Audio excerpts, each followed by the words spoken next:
I want to welcome you all back to another episode of the Past the Present podcast. I'm your host, Alan the Great. This week I have a very special guest here with me. I only spoke to this gentleman one time, but he has an amazing story, amazing message. I met him through a previous guest. You know, Miss Monica came on to talk to us about what's going on in the prison and prison advocacy. Without further ado, I want to introduce this amazing person, this amazing man right here, Mr. Casper. How you doing, sir? Blessed and grateful, man. Honored to be here with you. Hopefully, like I said, we just touched someone out there, man. But I'm blessed and grateful to be here. Thank you for having me. Absolutely, absolutely. I appreciate you for taking the time to sit here with me to speak to my audience, also speak to me. Now, as I said, we didn't get much time to talk. We talked briefly, and you kind of touched on some of your past. But I want to start with, where are you from? Are you from Philadelphia, PA? No, I'm actually from the Bronx, New York. Big shout out to Philly. I got a lot of friends. I was incarcerated with a lot of good dudes. I have some really close friends in Philly. Big shout out to Philly. But yeah, I was born and raised in the Bronx, New York. Okay, before we get to you incarcerated, till we make it to that step, I want to start with your upbringing. Can you tell us a little bit about your upbringing? What kind of household you was brought up in? How was it in the Bronx, New York, when you were growing up? Everything was good, and growing up for me, because my mom, was an accountant and a group home worker, very strong, beautiful black woman. Things went left, man, when, the crack epidemic hit, us in the early 80s. And my mom was one of them people that got caught up in that addiction and fell from grace. And then from that point on, like I said, around 1985, my dad was in jail for a homicide, and my mom's drug addiction went really, really south. So, like I said, but prior to that, we had a good life, man, because my mom made good money. She was, doing really well. But like I said, when she fell from grace, things got really bad for me and my little brother. I was 12, he was 7, and that's when I hit the streets. And from there, when kids get into the street life, things take a turn for the worse. So yeah, that's, like I said, everything was good up until about 12 years old for me. Things started changing. So as things started changing, you start getting caught up in the street life. The street life basically told you, what, your parents ain't around. They put their arm around you and tell you, yo, we love you. We're going to show you that attention that you need. We're going to show you your support. We're going to teach you about life.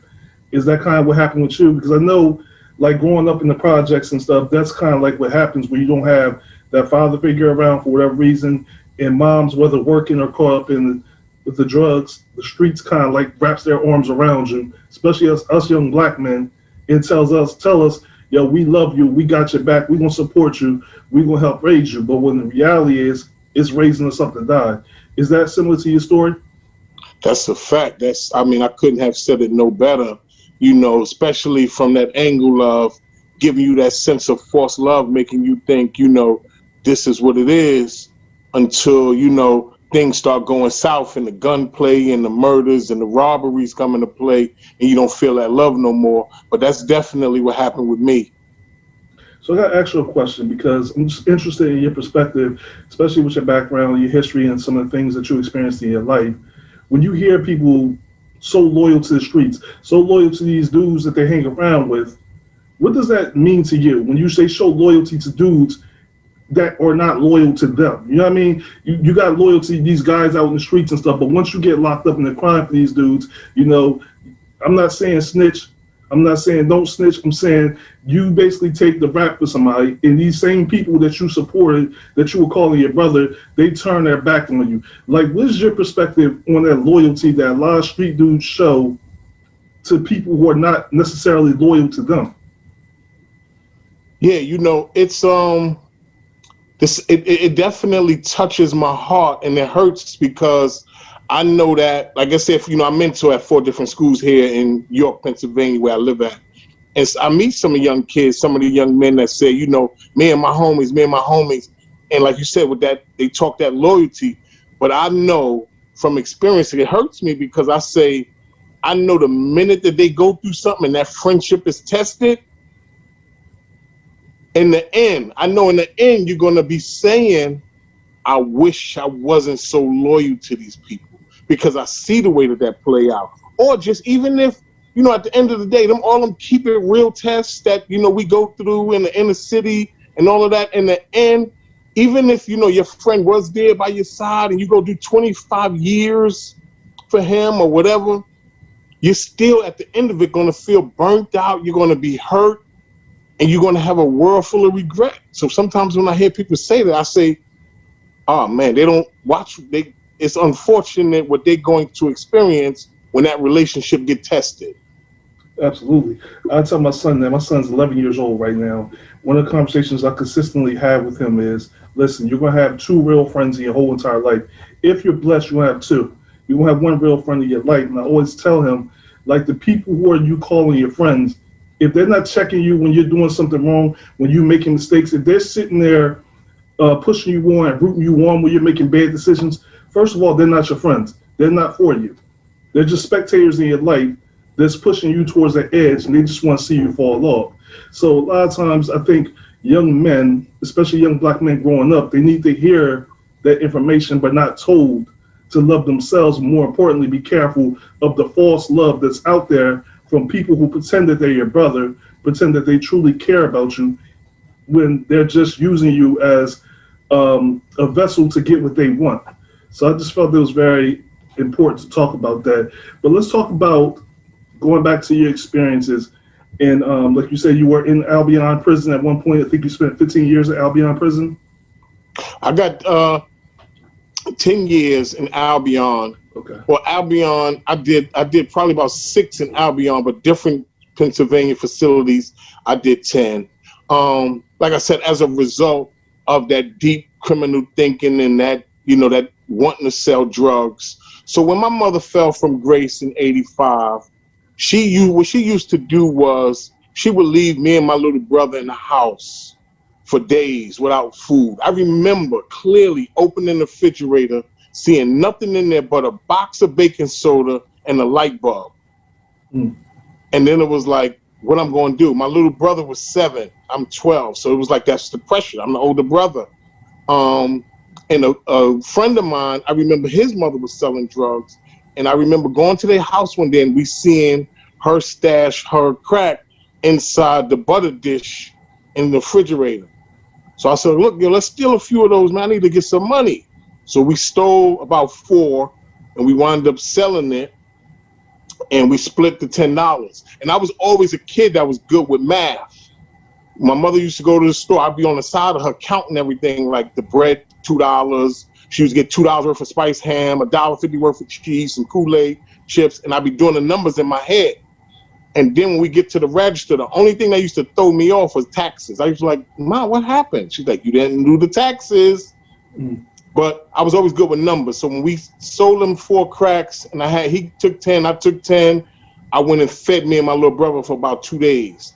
And then every time when mommy started disappearing, I just was hitting the streets.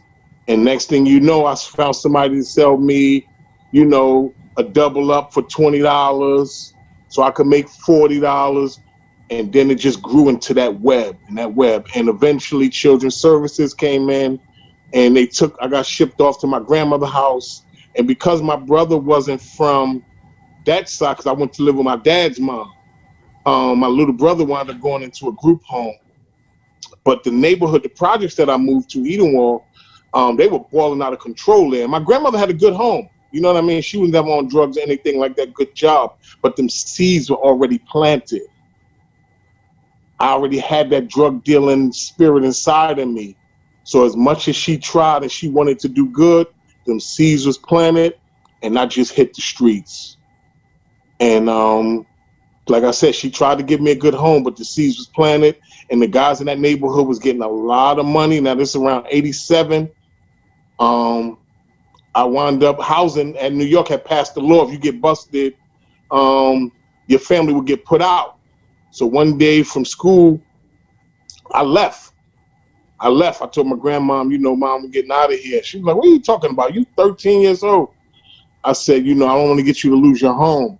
And I wound up staying in a crack house. And then, you know, it was struggles. And that web wound up lasting for 25 years. It got serious for me around 89, and then 90, I connected with some serious hustlers out of Harlem, and we just started making a lot of money. And like I said, then I started going out of state. My best friend got murdered when I was 17. That was like one of the first realest situations I had to deal with. And I watched him lay on the ground, with the blood coming out of his head. And I kept trying to grab him. The police was grabbing me. The ambulance would, they just let him die. And I kept saying, why don't you pick him up? And they were saying they don't want him to die in their custody. But I'm like, you're just going to leave him here to die. So that had me angry. And then I was just ready to shoot. I just developed a bad attitude.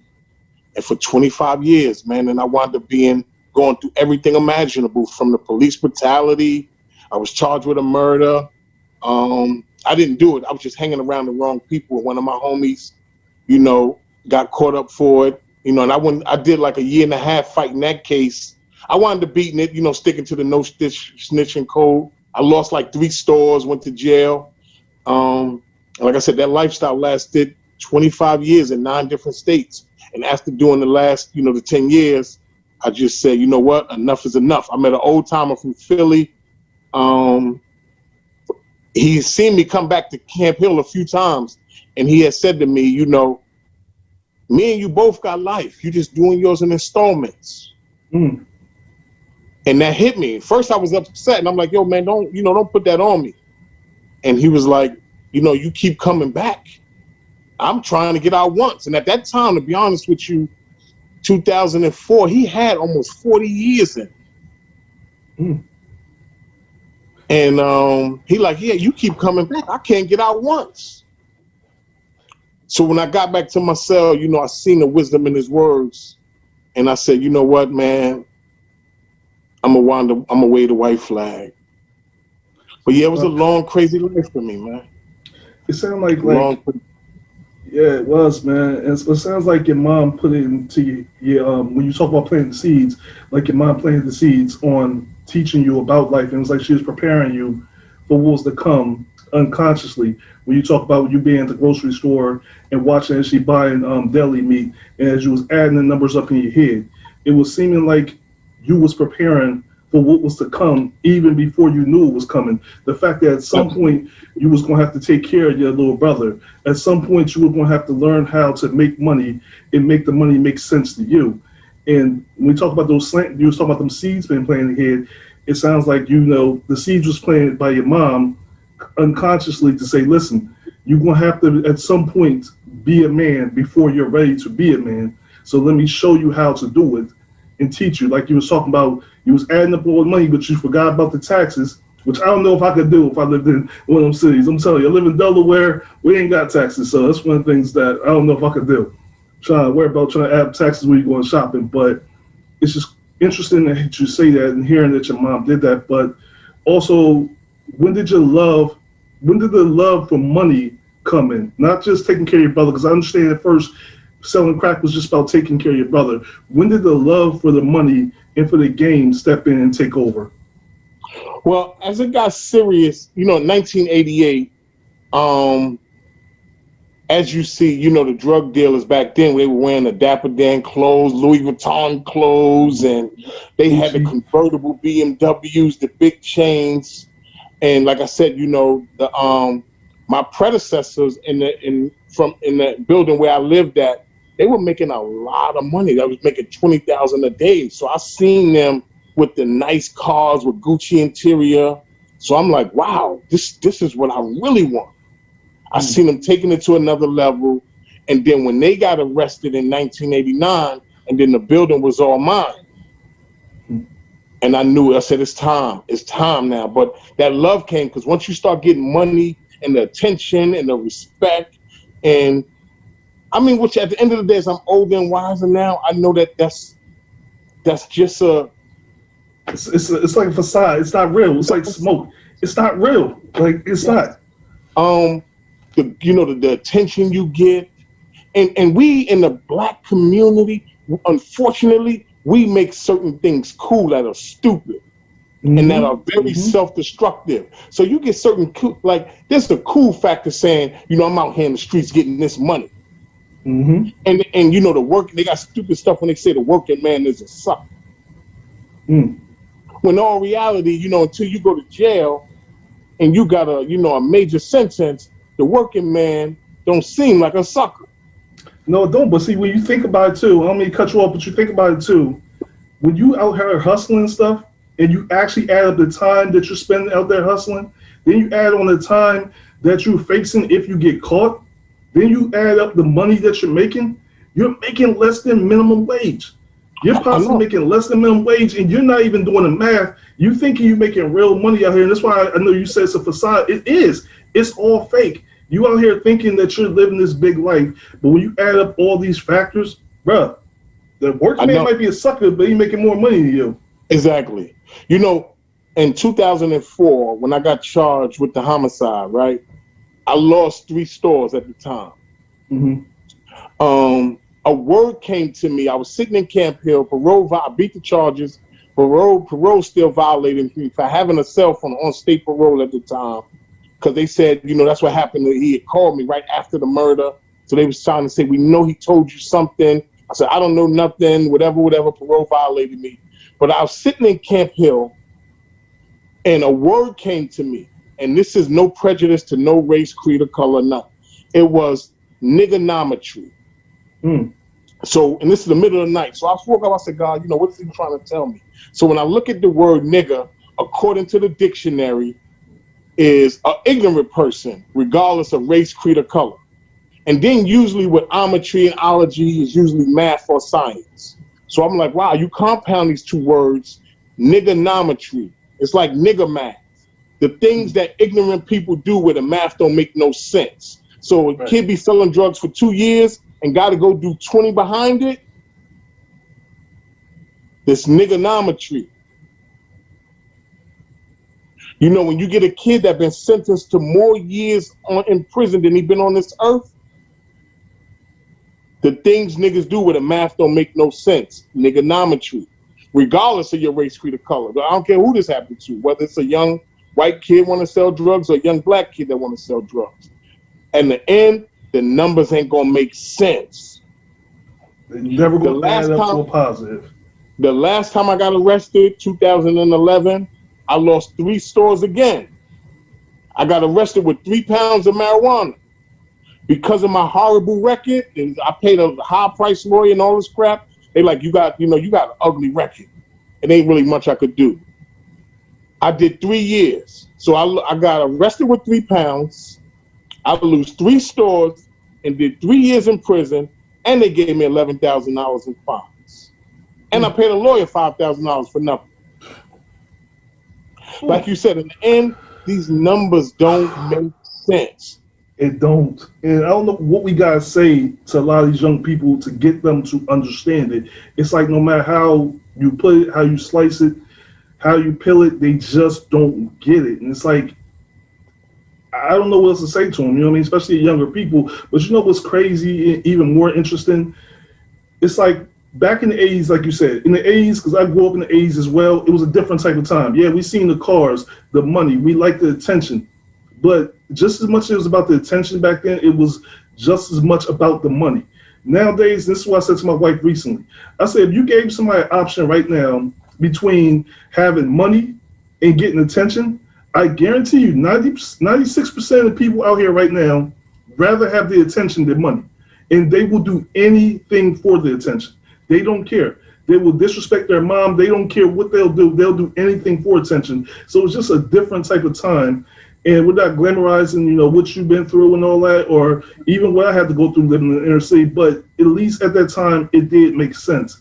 Now, but I know we're like kind of tight on time. So if I seem like I'm rushing through the story, I know you're a very busy man, sir. So I want to get to as much as I possibly can. So we're going to skip to your time in prison. Can you tell the viewers what it's like behind those bars, behind those closed doors? Because everybody likes to pretend like they know because they watched 60 Days In or something like that, or they spent a couple days in turnkey and like to think they know what's the experience like. Can you tell the viewers, like, what's the real experience like? What's the mentality, the food, you're thinking on a daily basis behind those closed doors? Wow. Honestly, and I'm one of them people, man. I suffer in prison, Mm. and not in a sense where nobody's putting their hands on me and all of that kind of stuff. Like you said, where you just look at your life and what it's been reduced to. And I tell some of the young kids, man, because you know, in the black community, we make looking like prison going as a cool thing. Unfortunately, we Mm-hmm. give cool points. Sometimes I tell kids I did 10 years, and they be like, "Oh, that's what's up," and I'm like, "No, that's not what's up. I lost a decade out of my life." Mm-hmm. But unfortunately, in the hood and the inner cities, the longer you do, the more cool points they give you. They be looking like, "Oh, that's that he did a quarter century. He did Right. 27." But what they don't realize is, and I tell people this, all men cry in prison. Mm. And it ain't that you're scared, it's for different reasons. You might have a loved one that passed away and you couldn't go to the service. You might be angry and you can't really channel that anger. You might be hurt. You might have been betrayed. You just missing life. But all men cry in prison. And like I said, it ain't because they're afraid, because they soft. And the food, this is where I tell you where I suffer, because I don't eat meat. I don't eat mashed potatoes, and every prison on the face of this earth loves serving mashed potatoes. So I suffer when it goes to the child. I was always a funny eater since a kid, and they served the slop. Um, and missing family, and I hurt my children. That was another reason why I said, you know what, I got to stop this, because I hurt a lot of people going to jail that cared about me. And now I tell people, if you want to sell drugs, and if you don't care about your peoples, don't make children. Don't be close with your family. Because if you start going away to prison, man, it hurts them. And I had to grow up to realize that, because my family used to say, I can't keep taking this. You're hurting us. And I'm saying, I'm the one physically going to do the time, but there's mental incarceration and physical bondage. Right. Your family do time with you. But yeah, it's deplorable conditions. How do you go from, at one point I was making $15,000 a week to $60 a month doing hard labor in jail, and they saying this is a good job. Mm. $60 a month, and I'm slave labor. So what you talking about? 51 cents an hour, supposed to be the top job in the jail. I was going to ask you that, like, what's that hourly wage? Because I just need people to hear it. Like, yo, we ain't talking like $20 an hour. We're talking about 50 cents, 25 cents an hour, if you lucky. Yeah, I had one of the top paying jobs in jail, CWP, which is the Community Work Program, which is a gift and a curse. But like I said, 51 cents an hour. And the only one job in the Department of Corrections of Pennsylvania, that top stat, is if you work in, like, I forgot what they call it, but it's like they process in the commissary and all of that stuff. But they might make, with the overtime, and you got to work long hours, $120 a month. Whew. Whew. But the regular job, 40 hours a week, 51 cents an hour. But like I said, it was a gift and a curse, because we left the jail every day, but then it's hard being in a community and people looking at you like you're crazy because you're incarcerated. And then there's always a hurt piece going back in the jail at the end of the day. Now, this is the next question I want to ask you. You just kind of like set the tone for the next question I want to ask you. I was just talking to Miss Monica, like I said, it's a mutual friend that we both have and who connected us to. Yeah. In one of the interviews I was talking to Miss Monica, I was talking about how prisoners are looked at by conservatives who look at prisoners as not human beings, but animals.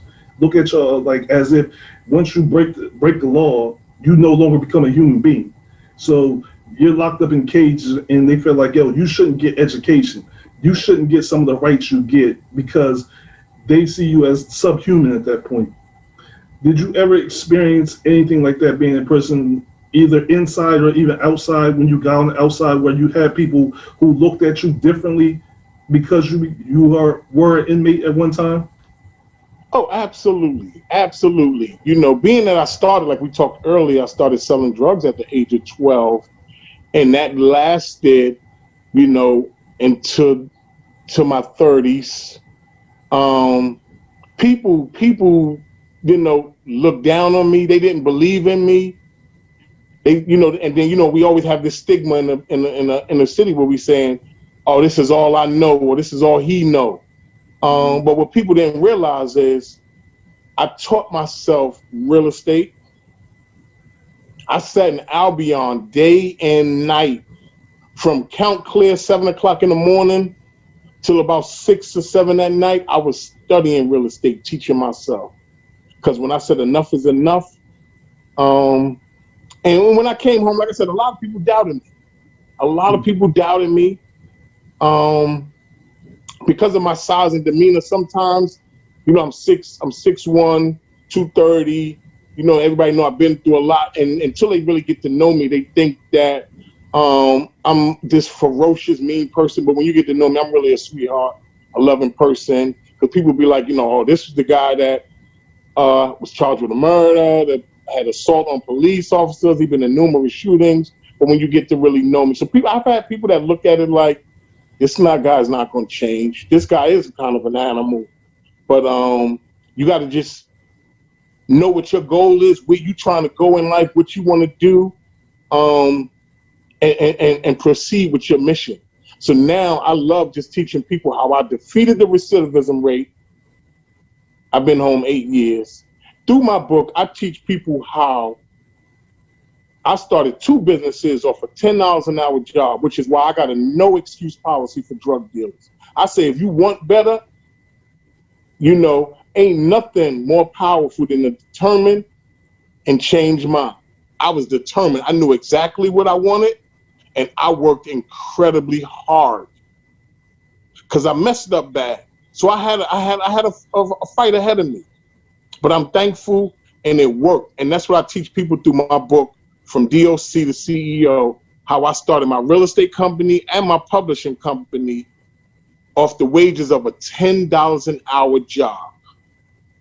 And we'll get to that in 1 second. I definitely want to talk to you about the book and your success from leaving the prison, how you changed your life around, and also have helped touch other people's lives. But before we get to that, I just want to keep on the subject that we were currently on. So here's my question. Lord, this video's acting crazy right now. So here's my next question on the one of the people I know people watching, one of the things that might say to you is, okay, so why didn't you why didn't you become a real estate agent before? If he had such education, if he had all this knowledge and wisdom, why didn't he use that before deciding to get into the drug game? What would you say to those people who look at you or comment that way? To say that before getting into the drug game, or Yes. Before, well, I was remember I got into the drug game at 12, so I well, I couldn't. mean, after okay, let's put it to okay, let's say a little later because you're right. You got into the drug game around 12 years old. As you got a little older, they may say, yo, why didn't he change his life to say, yo, let me get into real estate a little earlier? What took so long? Was it the long prison sentence that had to get you to turn your mind around? What took so long to get to that point? Like I said, just that I was, well. Don't get me wrong. Even when I was selling drugs, I was always investing. You know, buying houses. I had numerous stores. I had a little car dealership. So I had businesses, and I was learning little stuff. I just really didn't take it. I didn't commit to it. Um, but you know, to be honest with you, growing up in New York City and versus moving to Pennsylvania, um, is different. Like when you move to different places like this, like, you know, as you look up in the, even in the 80s in New York City, the we missed out on all them dollar homes and them brownstones that people came wound up in Harlem buying later. Don't get me wrong, like No, no disrespect to none of the races, but they say, you know, how white people came in, start buying all them brownstones in Harlem that was right under a lot of the drug dealers' noses. We didn't know to take advantage of the dollar program and things of that nature because mm-hmm. it wasn't, real estate wasn't a culture for the drug dealers in New York. Now, like I said, moving to Pennsylvania, you know, I got friends that might have inherited their grandfather's home. I started meeting so many people that own homes. So it changed my perspective. Hmm. But growing up in the projects in New York, like, you know, you absolutely naive to the stuff that's be going on in the real world, like as far as real estate and things of that nature, especially in the 80s. Because like I said, once you had money and the cars and the jewelry, you deemed it successful. Absolutely. And when you're in the city, inner city, you don't see, you know, other people's success. Our success was the drug dealer. We didn't see lawyers in our neighborhoods. We didn't see lawyers driving the new Benzes, the Audis, the Lexuses, or the Infinities. All we seen was drug dealers. So, like you said, our level of success was reaching the level of those drug dealers because that was our measuring stick. We didn't have the real estate agents that come talk to us in school. We didn't have those parents living next door to us that were making good money. And then when we seen our parents and stuff working, everybody in the neighborhood was struggling. So we didn't want to struggle. We see this person struggling, then we see this person over selling drugs, living a better life. Which way you think we're going to roll? You know what I mean? You're going to go towards the person living a better life. But I know we're running out of time. And I don't want to hold you too much longer. So let's get to the point where now you're out here right now. You're talking to at youth. You're going to schools. You wrote a book. You're running successful businesses. How did you rehabilitate yourself and make the change after you left prison to say, yo, I ain't never going back. Y'all got enough in my life. I'm never going back. And not only am I not going back, I'm about to change these young people's lives out here to now turn them so you won't get a piece of their time. How did you become the man you are today? What would you accredit to that? Well, like I said, to be honest with you, the desire came. I got, what I tell people is, I got free before I got released from prison. Before I went before the parole board and received my green sheet saying that I was going home, I had already made the decision to get free. And that's very important. This is what I tell people. You know, I made a decision that when they let me out of here, whether I made my minimum release date on parole or I had to serve my entire maximum, I was going to go home and give myself a chance. Because something in me said, you know, before you leave this earth, give yourself a chance. Give yourself a chance. Because the way that I was going, it was easily going to be a life sentence or death on the streets. Absolutely. Like I said, I went to war with the police. I mean, you know, the police beat me up real bad in New York City, bust my head open. I laid in a puddle of blood. And from there, I had to go to, you know, on Rikers Island. And when I got out, I had anger towards the police. And the next cop came to arrest me, I beat him up, sent him to the hospital. And when they arrested me, you know, and the cop threatened, you know, after I beat the charges, he was in the courtroom. He said, I'm going to get you. But I thank God that I got out of that mentality because I know in the end I would have lost that battle. But yeah, I made parole before they released me. And when I said enough is enough, I knew when they let me out, I didn't want nothing to do with drug dealing. So even when friends were trying to give me money, hey, welcome home, Cash, I'm cool. I'm giving myself a chance. I'm enjoying my life. I had a Mercedes in storage. I knew my license was suspended. So I was taking the public bus. People was like, are you getting on a bus? You? I said, man, I'm enjoying this freedom. I just left lifers that could never walk these streets again. I had a young friend from Philadelphia that was sentenced at 17 years old. He had received 2 life sentences plus 8.5 to 17. At 17, he cried the day before I left because, you know, we walked the yard. He's like, yo, I'm happy you going home, but I wish I could go with you. And he started crying because I had just did years with him in there. So we grew tight. And I was like, yo, you know, Dex, man, I wish I could take you with me. Casper. And like I said, and then that's what I tell young kids today, like, you know, I never want to see you in that predicament. So one of the things what I do when I go speak is I got what I call a courtroom of change. And I come out with my judge's robe. I got my little bench and everything I set up. And I tell kids, I said, listen, I'd rather you get sentenced right here in my courtroom of change and me slam my gavel than the other judge slam his gavel. Because once he slam his gavel, it might really be over for you. Mm. Sorry, you muted yourself, Casper. I can't hear you. And I was going to make it happen the right way. Okay. Now, you kind of muted yourself for a second there. First, Casper, I want to say to you, man, respect to you, King, for everything that you're doing in rebuilding the community, rebuilding these lives, these young black men, or even no matter what race you're touching. Thank you for what you're doing.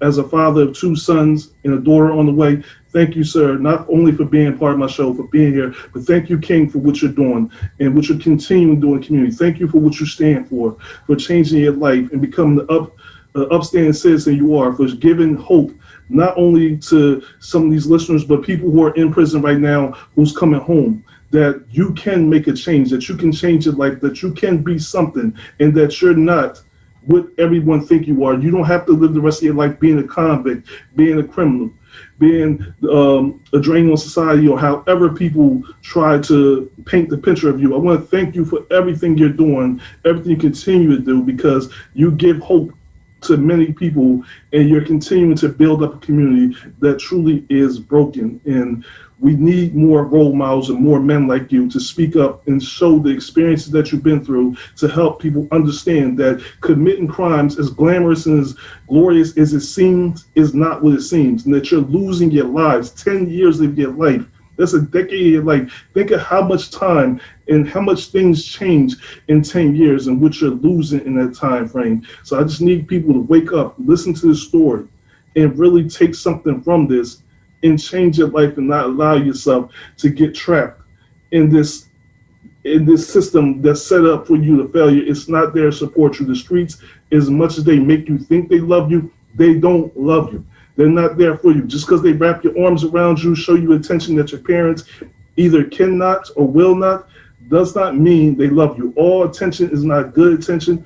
All money is not good money. Some things, you won't even be able to keep if you get it. So thank you so much, sir. Can you hold on 1 second? Because my video is about to stop. Can you just hold on 1 second as we restart this video? All right, thanks.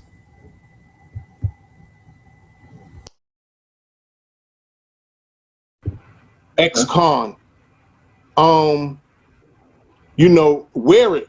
Wear it. I mean, don't, like I said, and let your actions and your current lifestyle speak for itself. So I got a magazine coming out that I'm working on right now, right? And I'm gonna share this exclusively on your show. I haven't talked this on none of the platforms. It's called X to X, which is from ex-cons to extraordinary gentlemen. Hmm. Because I've been meeting so many people like myself that have came home and have been doing, they got extraordinary organizations going on and nonprofits, and they are doing amazing work in the community. So my magazine is going to be highlighting and showcasing a lot of these stories of these good brothers that's really coming home and doing amazing things. So that's why I say, wear it, because the world will try to make you depressed about it, but nah, I wear it. I wear it and say, look, it ain't about, I'm not gonna let you hold me captive to the young kids that was selling drugs and wilding out, because the man who I am today is in a different place. You definitely are, but that's what I'm saying. Like, I love that you're doing that. And thank you for sharing that on my platform, yo. That's dope. But yo, that's what we need more of, though. We need more of what you just said with your magazine, of showing more people who are released from prison have turned their lives around. Because truth be told, and I'll admit, being equally as ignorant, that we don't hear enough about people coming home from prison and truly changing their life around. The negative connotation that comes with it is like it's a revolving door. Everybody assuming that prison is a revolving door, as if no one comes out and are able to live a proper life and be successful outside prison. And we just run along with it because our ignorance tell us that people just say, when I get out of jail, I found God, I found Allah or whatever, and we're going to change their lives. And then they get out and they fall right back victim to the streets and do it all over again. When, like you said with your magazine, it's more people out here just like you who are speaking up, who are turning their life around, doing big things and great things for themselves. It's just that, society, we don't highlight those things. We don't broadcast those things in mainstream media, definitely don't bring no attention to it. So Shout outs to you again. Big ups to you for doing that, man. I'm looking forward to checking out that magazine as well, bro. That's big stuff right there. That's a power move right there. I appreciate you Thank you, thank you. for And like you said, speaking on that. because we need, thank you. And like you said, because we be needing to hear more of them stories, man. And like I said, there's some amazing stuff out there, man. I did a conference in Charlotte, um, and I got a team down there that just they hit the ground running when they came home, man. I mean, and this is wholeheartedly like I don't deal with the hypocrite guys. I'm talking about serious people, man. That's really making a difference. I got a crew in Philly, same thing, man. That and they helping people transition. They're going to be in the first issue of the magazine, but my guys from Philly are doing some amazing work in Philadelphia, and they helping brothers come home, um, do some of the same thing I'm doing, where they help guys find employment, get their ID and driver's license, enroll in school, transition back into the community, um, and they win in the right way. And that's the story, like I said, and that's what young kids, that's what I love about it, because young kids need to hear them kind of stories. Where I tell people, I've had success on both ends of the field, from the streets and from this way, and this way is so much better. I could teach you from both ends of the spectrum, and my life is so much better doing it the right way. And you Police ain't keep more. taking that from me anymore. Mm-hmm. Mm-hmm. I've had them confiscate Mercedes and stuff in the past. They not taking my Mercedes from me no more. That's right. That's right. You know what I'm saying? They not freezing my accounts anymore because I ain't doing nothing illegal. I got the thing I call winning righteously. That's my favorite hashtag. Other than team success, is winning righteously. And that's what we have to teach these young kids. You can win the right way. Absolutely. That's what I'm saying. Like, that's one of the best things I like. Like, I tell people all the time, guess what? Doing things legally, can't nobody take my house. As long as I pay my taxes, as long as I pay everything on time, ain't nobody can touch my house. I sleep soundly every night knowing that can't no police officer just come along and just repossess my house. I can drive around in my Escalade or my Infinity, and guess what? Ain't nobody can take it. They can't take it unless you miss a painting or something. I'm good. I sleep soundly knowing that no one can take something from me. Where a lot of people who live out on the streets, yeah, you might get the Mercedes, you might get the Lexus, you might get the Infinity, but guess what? You live in every single day hoping nobody comes along, a police officer don't come along and repossess that from you. Repossess it from you, then keep it for themselves or sell it for cheap. Yo, you don't want to live that life. It's not for you. It's not all it seems. Like they say, everything that shine ain't a diamond. You know what I'm saying? You know what I'm saying? You just gotta realize that you can call the working man sucker and all that, but trust me, when you get that house, you get that car, the best part of it is when you're able to keep it and nobody can't take it from you. That's the greatest feeling in the world, man. It is. Ooh, it is. I got a book I'm working on. I'm gonna release at least 10 books that I write personally. Because I was doing business a long time in entrepreneurship, and even when I was selling drugs, I always was studying.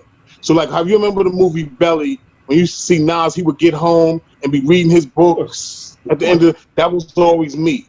The world didn't know that because they see me out there in the streets, serious, not playing around. But then when I go home, I was studying, I was reading my books. So I pour into people. But one of the things about doing this the right way that I share with people, because sometimes in that black community, guys are afraid to struggle. We got to tell them with no struggle, there's no progress. And I say, look, it's okay to struggle, because once you get rolling, the sky's the limit, baby. And that's what I love about it. That's the most attractive thing. The sky is the limit. Yes. Versus selling drugs. We meet some people that was balling out of control, and then when they fell, they fell. But when you're doing it the right way, the sky is the limit. That's true. And that's what I love. You know what the issue is, though? A lot of people, though, I don't want to bring a negative to it, but this is important to say. The issue with people is when they see, success that you're having, people expect that overnight success nowadays. Like, yo, it's supposed to be quick. But like you said, you have to be comfortable with struggling a little bit, because at the end of that dark tunnel, there's some light there and there is success waiting for you. Don't be discouraged by the struggle. Don't be discouraged by the slow start, because you know that slow start going to lead to a consistent, steady finish where you're going, like you said, the sky's going to become the limit and you're going to be achieved more. Don't look at any individual success and think that it happened overnight. Just because you didn't see the hard times, the struggling where they had to eat ramen noodles every night, when they had to catch the bus before they got that Benz, just because you didn't see it don't mean they didn't take that journey. So what my wife loves to say to me is enjoy the journey. Enjoy the ride to the top, because you know once you get there, it's all work. You know what I'm saying? It's all work to continue to climb. But also, like you said, the sky's the limit. There's no limit to where your success can take you. As long as you don't put ceilings on your life, there will never be none. You know what I mean? So I agree with you 100%. But another thing, you know, I mean, you know, I walked out of Albion September 9, 2013, right? Now, mind you, this is my first time I'm on the streets in my life, and I don't have that drug dealer mentality since 12 years old. Mhm. The sad part is I had no employable skills Mm. because I sold drugs all my life. So I had to go work in a factory. So imagine I went from making $15,000 a week to a $300 paycheck a week. Now, the state of Virginia charged me for the 10 years I was incarcerated child support. So they telling me I owe $22,000. So I'm saying, wow, I only make $10 an hour. I got to pay child support. I got to pay parole dues, $30 a month and $17 a month for the urine. I got to take care of my other children. I got to buy food. I'm trying to make $10 a week stretch. But I was so in love with freedom and my plans that I said it's all worth it. And that's what I tell people, it's all worth it. I had to struggle. I started signing up for all the overtime that they had. I was working 7 days a week for 4 months at a time, put money aside after paying everything I had to pay, setting up my legal paperwork. It took me 3 years to purchase my first investment property. And that was a raggedy, run-down, beat-up property. But I was happy because it was progress. Mm. So like we said, you know, once you start getting rolling, you can roll. I'm thankful that I didn't go back. I stayed focused. And I kept my eye on the prize, no matter what life threw at me. And I was tested. But I stayed focused. And it worked. And I thank God for that. Amen to that, brother. But I gotta challenge you on one thing. You said you didn't have any skills when you walked out Albion prison. I completely disagree. Hold on, I completely disagree. I agree. You had some skills. You know, I think it just took you time to realize, because when I see all the stuff you're doing now with the books, the real estate, the magazines, you know, speaking out to other people, brother, your skills was way beyond maybe even your understanding at the time. And bro, you showing the level of skills that you acquired throughout your years, whether it was doing drug dealing, spending time in prison, or even trying to get yourself to a point of doing the right thing. You had some skills inside you, brother. And I want to speak on one thing, because before we got interrupted, you know, sorry for the disconnect with the video for everybody watching, but before this video interrupted, I have to speak on this too. You said something that hit home that I think everybody needs to hear. So I'm going to repeat it real quick in showing your skills. Your strongest skills was what you said. Before you got paroled, before you got released, you was already free. And that's Amen. the part that I think people miss. And this is the part I got just, before we run out of time, I just got to punch this one in real quick. The part people miss with that, I just want to go a little deeper in what you were saying with that. People, it's not just about freeing yourself from prison. It's about freeing yourself from anxiety, fear, stress. It's about freeing yourself from, you know, that doubt that you have in your mind. It's about truly being prepared for success, not waiting until you get $1 million to have $1 million mindset, not waiting to get the business up and running to actually start running your business. It's not wait until you get successful to start thinking success. You have to have that mindset and free yourself from everything you're experiencing, wherever you are, whatever mental prison or physical prison you're in, before you leave. And I think and I gotta reiterate this to some of my brothers and sisters who are locked up as well, when people who have family members locked up, to tell them what you said, because they have to free yourself before you actually get out. And this is something I tell people all the time. Don't wait till you become a millionaire to start acting like you're rich or start preparing yourself to be rich. Because listen, this is not a light switch you can turn on and off. And this is equally for people who are getting out of prison. You can't just get out of prison and say, okay, now I'm acting like I'm ready to be free. No, you have to unlock that in your subconscious before you actually achieve it. So, brother, you dropped some gems on people. I'm talking about some diamonds on people. And I'm sorry, but I had to go back to that because, yo, that point you made right there was just like, yo, that was a huge gem right there. And I think people need to understand what you just hit them with. That was a huge one. Thank you. And like I said, and that's, I agree with you, man. That's the reality. Like I said, so when I went to see parole, even though I was never like a problematic inmate. Mm-hmm. I didn't, you never know what they're going to do. I've heard guys was getting hit with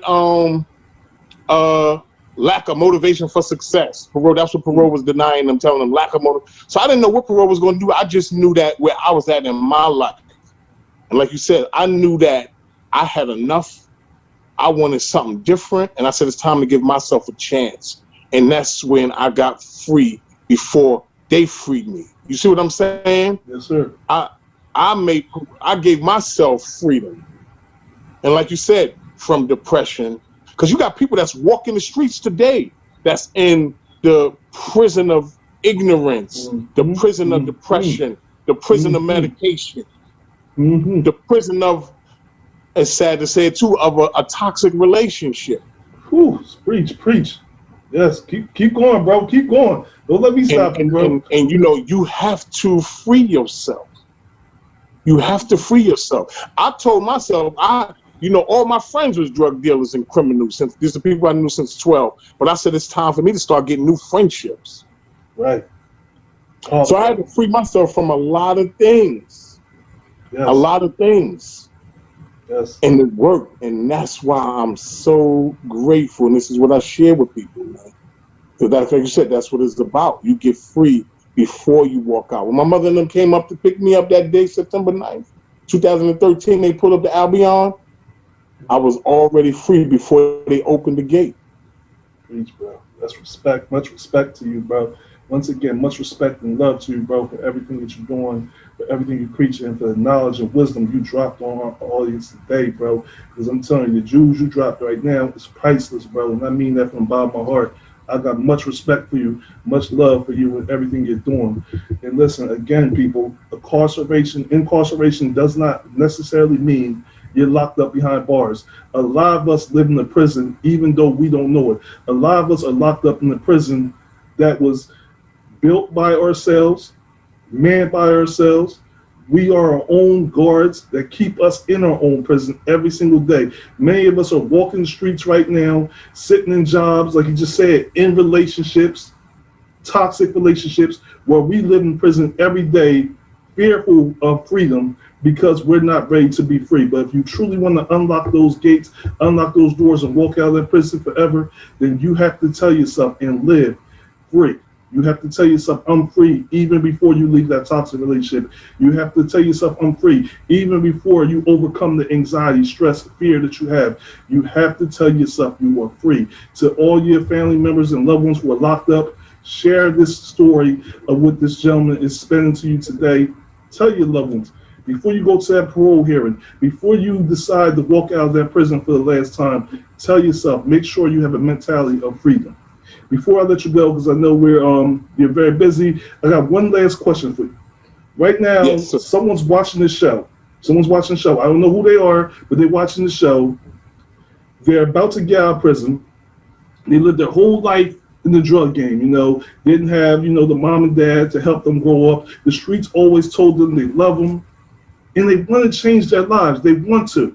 And they heard everything you said, but they still dealing with a little bit of self-doubt that they don't know if they can make it out here, if they can truly release themselves from that physical and mental prison. What would you say to that person to help them, to encourage them to say, look, you can defeat and live free? What would you say to them? first and foremost, you know, you got to want something different first and foremost, right? Mm-hmm. You got to know what you want to do with your life. It got to be some area that you want to go down, whether you want to be a cook, whether you, if you like cooking, you want to be a master chef. You know, because you can't hit a target that you don't identify. Mm-hmm. So you got to have a target, you got to have a plan. And then you got to, you know, start studying and figure out what is it going to take to be successful in this plan. Because sometimes we just be trying to wing it, and it ain't, the world will swallow you whole just trying to wing it. Mm-hmm. So that's why I remember I was studying real estate day and night. And I was determined to rebuild my businesses the right way. Right. So as I'm saying, you know, I got to get a job so I can invest in my real estate career, Mm-hmm. which I was studying. And I knew that my credit was bad. So I said, you know, right here in York, Pennsylvania, we have two incredibly low sources. I found the cheapest way to get into real estate. Whether it was the, you know, which was the tax lien homes, and then we had the redevelopment authority. So I figured out the cheapest way to get in. I did all of the research, lining everything up. And while still in the halfway house, I went and visited them 3 days after I got out. I hit the ground running. I wasn't going to check old friends and this and that. I went, my actions was aligned with my plan. Right. So to that person, you know, you got to know what you want. Be willing to work hard, no matter what, to achieve it. Because it ain't going to be easy. I don't even use the words. I don't use the words easy or hard because I feel like they deterrence. Because if you come out looking for something to be easy and it's not as easy, you might get discouraged. And if you keep telling yourself before you embark on the journey that it's hard, you might get discouraged. You just set meaningful goals and you work your behind off and don't stop until you achieve it. But that's why you got to keep your eye on the prize. So to that person coming home, you want to be a investment real estate, you want to be a real estate agent. You got to petition, because you got your felonies, petition the court to get your license. They're going to view your crimes and things of that nature. And as long as you know you don't have certain crimes, you could get it. And then you could get your, become a real estate agent and earn commission. We from the streets, we're already great salesmen. But like I said, man, just be willing to commit to your commitment. That's what it's about. So if you say, I'm going to do right, I'm going to live right no matter what, and you got to commit to your commitment. Regardless of who believe in you, who don't support you, support yourself. Work hard, sacrifice. That's an ugly word that while some people don't achieve success because they don't want to sacrifice. Told you I had a Mercedes sitting in storage and I was riding a public transportation bus because I didn't have a driver's license. Commit to your commitment and work hard and don't stop until you achieve what you came for. Absolutely. Thank you, sir. Thank you again, brother, for this time. Thank you for your words of wisdom, for your knowledge. Again, I really appreciate you. And people, listen to what Mr. Casper is saying. This brother is telling you right now, commitment, sacrifice. Remember, your dreams are for you. Don't expect other people to understand your dreams. Don't expect other people to believe in your dreams. Don't anticipate people in supporting your dreams. Your dream is for you. And as long as you believe in your dream, you support your dream, and you have the backing of God, ain't nothing you can't succeed. Nothing you can't succeed at. There's going to be discouragement in your life. There's going to be times of doubt. That's why I always tell people, you do what you love. Because when you have that moment of doubt, that discouragement, and when you don't have that support, you're going to fall back on that love you have for it. And that's going to be a driving force to push you through those difficult times. Trust me, success is on the other side of that sacrifice, of all the sacrifice you have to make, that struggle, that discouragement. Trust me. The sky is truly a limit, and the only limits you will ever have on your life are the ones you put there. No one else can put a limit on your life. Brother Casper, if people want to get in touch with you, whether to learn more about the magazine, want to book you for speaking engagements, or anything else, how can people get in touch with you, sir, to learn more? about what you got going on, or to to actually get help network with you? How can they get in contact with you? Um, you can always go to my website, which is www.casperhill.org. My Facebook, Casper Hill. Um, my Instagram is off the Casper Hill. I'm one of them people that, when people hit me up, I send copies of my book to incarcerated people, and I follow it up with a letter of encouragement. I love doing that. I'm one of the people that I don't want to be so successful that I still can't reach people on the ground level, man, because that's what I love doing. But like I said, hit the website, reach out to me. I'll write your loved one that's incarcerated, send them some words of encouragement, and we could connect. We could connect. Hit me through the website, through one of my social media platforms. I'm here. You talking positive, I'm all in. You talking negative, I'm going in the opposite direction. Amen to that, brother. And we're gonna put all that in the description tab. So I'm gonna get all the information from you at the end of this, Casper. So I can put all that in the description tab for anyone who wants to contact and learn more about the books and other things that Mr. Casper has going on. Like I said, I just met this brother, but I met him through a woman that I consider a very good friend of mine, who was doing real work out in this community. And after a brief conversation with this brother, I already knew he's the real deal. He is truly a man of work, man of wisdom, knowledge. And if you haven't learned nothing from this show and from this episode, you just wasn't listening. Because this was a real talk, real conversation. I appreciate it again. I know I said this many times, but I really do appreciate you coming on. I know it was short notice. I apologize for the interruption in today's show. Technical difficulties just come, especially when you're doing something positive like this. Brother Casper, I gotta have you back on, because there's so much more we gotta get into. Absolutely. No, I agree. We got so much more to talk about, man. Monica. I'm so thankful to our common friend Monica. She's an amazing woman, man. I'm thankful for her. I definitely didn't want to end it without shouting her out, because she's amazing. Yes, she is. I gotta say it too. Miss Monica is incredible, man. I met her with my brother-in-law. He's the one who introduced her. And I'm telling you, man, she's been a blessing in my life, man. Me and her conversations, I love our conversations. I'll be on the phone with her for hours, man. It don't even, the time just fly by. She is one of the most genuine, loving people I ever met in my life, man. Respect to her and much love for her. And thank you, Miss Monica, for connecting me and Casper.